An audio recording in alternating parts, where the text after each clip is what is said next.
On the prairie, what you're left with is the bare truth, the land pared down to the bone, the basic dirt and grass and sky that shape the lives that play out upon it. I was raised in Kansas. Not literally. I actually lived most of my life in North Carolina, but my parents raised my siblings and I the way that they had been raised, and they were both from Kansas.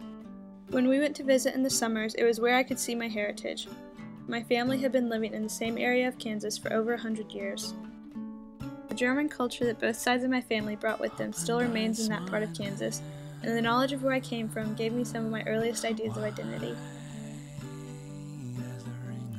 I am of German descent, and I can trace that back through the recipes that Dad followed, written in Great-Grandpa's elegant cursive, through the Schwarzberries he planted in the garden, a plant I still don't know the real name of, through the cuss words and phrases that were the only things my dad managed to pick out of my grandpa's fluent German.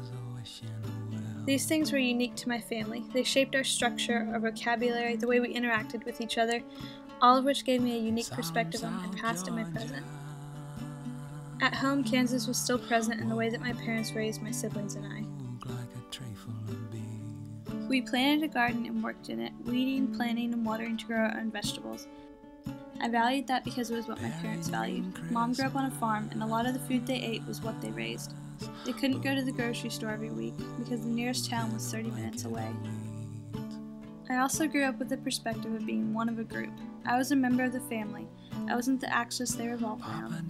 But at the same time, I had to pull my weight and contribute. I was an essential part, and if I didn't help out, then everyone else was affected. My parents knew from experience if they didn't get up in the mornings and help irrigate the fields before school, all of their other siblings would have to work harder, and worst case scenario, the job wouldn't get done.